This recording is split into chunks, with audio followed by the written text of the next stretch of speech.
मैंने तुमसे कहा ना, मैं तुम्हें और मौका नहीं दे सकता। निकल जाओ मेरे घर से। जा रहे हैं पापा, और हमने अपना सारा सामान गाड़ी में भी रख दिया है।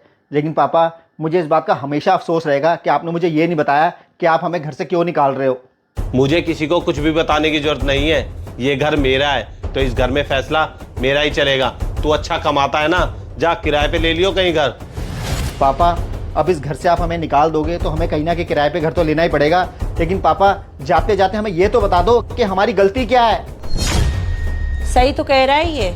आपने इतना बड़ा फैसला ले लिया है, बहू बेटे को घर से निकाल रहे हो, कम से कम इनको नहीं बता रहे हो। मुझे तो बताओ इनकी गलती क्या है। मुझे किसी को भी कुछ भी बताने की जरूरत नहीं है। मैंने फैसला कर लिया है कि हमें अपना बुढ़ापा अकेले ही काटना है। अगर तुझे भी मेरे साथ नहीं रहना तो जा, तू भी कहीं रह ले। मम्मी, आप हमारी वजह से पापा के साथ अपने रिश्ते मत खराब करो। अब पापा ने जो फैसला लिया हमें घर से निकालने का, कुछ ना कुछ सोच समझ के लिया होगा। ठीक है मम्मी, चलते हैं हम। ठीक है पापा।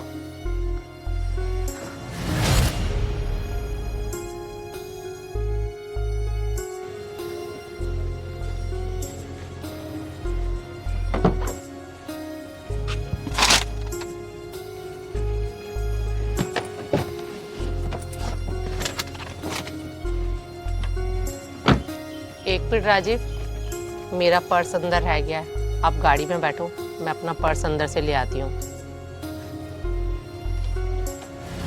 आप मुझे एक बात का जवाब दे दो। आप अपने बेटे से इतना प्यार करते हो, फिर उसे घर से क्यों निकाला?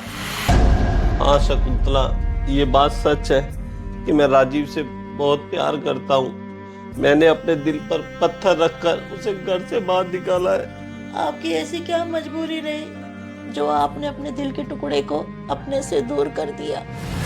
शकुंतला, तू सुनना चाहती है ना तो सुन। इसकी वजह तू और बहू है। मैं और बहू? ये क्या कह रहे हो आप? हाँ शकुंतला, मैं सही कह रहा हूँ। तुम दोनों की वजह से मेरा बेटा इस घर में खून के आंसू रोता था। मुझसे उसका दर्द नहीं देखा जाता था, इसलिए मैंने अपने दिल पे पत्थर रख के उसे घर से बाहर निकाल दिया। शकुंतला, तुम दोनों सास बहू की बनती नहीं थी। उसका खामियाजा मेरे बेटे को भुगतना पड़ता था। इधर से तू उसे सुनाती थी कि तुम मेरी नहीं सुनता, अपनी बीवी की सुनता है। उधर से वो सुनाती थी कि तुम मेरी नहीं सुनते हो, अपनी माँ की सुनते हो। तुम दोनों सास बहू के बीच में मेरा बेटा पिस रहा था। मुझे ना आपकी ज्ञान की बिल्कुल भी जरूरत नहीं है। आपकी मम्मी के आगे तो आपकी बोलती बंद हो जाती है। कितना वो कुछ कहती रहती है मुझे वो आपके सामने, लेकिन आप चुपचाप बैठे रहते हो। कैसे पति हो आप? डॉली, आप ऐसे मत बोलो। आप और मम्मी तो आए दिन एक दूसरे से बहस करती रहती हो। अब आप दोनों के बीच में अगर मैं बोलूंगा ना तो बात खराब होगी, इसलिए मैं चुप रहता हूँ। चुप रहना ना किसी चीज का हल नहीं होता, इसको कायरता कहते हैं।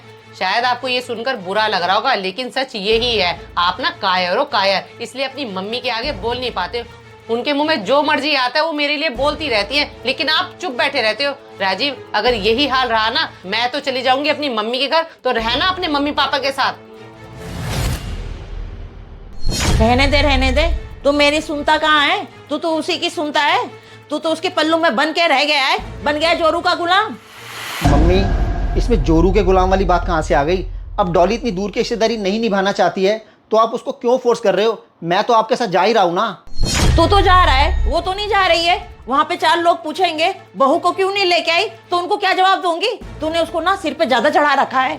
तुझे मैंने कितनी बार बोला है कि उसकी लगाम खींच के रखा कर, नहीं तो तू एक दिन पछताएगा। जोरू का गुलाम कहीं का। हाँ? अब तो उसको साफ साफ जाके कह दे, तू हमारी रिश्तेदारी में नहीं जाएगी तो मैं भी नहीं जाऊंगा तेरी रिश्तेदारी में। शकुंतला, मैंने उससे कई बार कहा कि तेरी माँ की और तेरी बीवी की बनती नहीं है।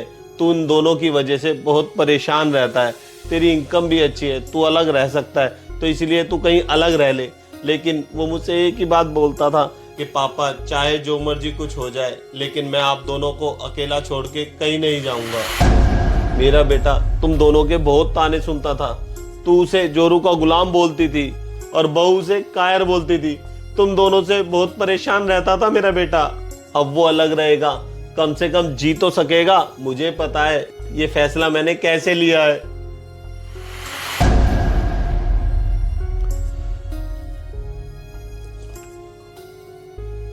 बहू, क्या हुआ? तुम लोग अभी तक गए नहीं? अच्छा हुआ पापा जी, अभी तक हम नहीं गए थे। अगर आज हम चले जाते तो मैं आप दोनों की ये बातें सुन ही नहीं पाती और मेरे सामने ये सारी सच्चाई आ भी नहीं पाती। पापा जी, वैसे तो मैं बोलने के लायक नहीं हूँ, फिर भी आप दोनों से हाथ जोड़ के मैं माफ़ी मांगना चाहूँगी। या जो भी कुछ हुआ है उसकी जिम्मेदार सिर्फ और सिर्फ मैं हूँ। चलती हूँ पापा जी। रुक जा बहू, इसमें सारी गलती तेरी नहीं है, मेरी भी गलती है। मैं आपसे हाथ जोड़ के विनती करती हूँ, आज के बाद से हम सास बहू कभी नहीं लड़ेंगे। अभी भी मौका है, बहू बेटे को आप रोक लो। हाँ पापा जी, मैं भी आपसे हाथ जोड़ के माफ़ी मांगती हूँ। मेरी तरफ से भी आपको कभी भी शिकायत का मौका नहीं मिलेगा। और पापा जी, एक सच ये भी है कि जैसे आप अपने बेटे के बिना नहीं रह सकते हो ना, उसी तरीके से राजीव भी आप दोनों के बिना नहीं रह सकते। ठीक है बहू, मुझे लगता है तुम दोनों को अपनी गलती का एहसास हो गया है। जाओ बहू, बुला ले राजीव को।